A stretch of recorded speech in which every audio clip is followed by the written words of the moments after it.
না, ব্যাপারটা হচ্ছে আমাদের কাছে গোপন খবর ছিল যে গুয়াহাটি বাউন্ড দুটো বাসে করে কিছু প্যাসেঞ্জার যাদের পজিশনে গাঁজা সাসপেক্টেড আছে, তো সেই অনুসারে আমরা অ্যালার্ট করে নাকাতে আমরা অ্যালার্ট অবস্থায় চেকিং করা শুরু করি। তো চেকিং করার সময় আমাদেরই পাওয়া যায় বা গাঁজা 20 কেজির উপরে গাঁজা।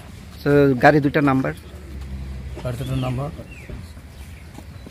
01NC 0242 AS017C 0969। তো এই এর সাথে কি কারোরে আটক করা হয়েছে? হ্যাঁ, আমাদের কাছে 3 জন যাদের কাছ থেকে পজিশনে পাওয়া গেছে, এই 3 জনকে আমরা আটক করেছি। জিজ্ঞাসাবাদ চলছে, আমাদের ফার্দার কানেকশন তারা কোথা থেকে এনেছে এবং কোথায় যাবে। এর মধ্যে কি কোনো মহিলা আছে? হ্যাঁ, একজন মহিলা আছে। গাড়িটা কোথায় থেকে আসছিল স্যার? কোনো আগরতলা থেকে গুয়াহাটি যাবে। বাজার মূল্য কত হতে পারে গাঁজার? আনুমানিক টাকা লক্ষ টাকার উপরে।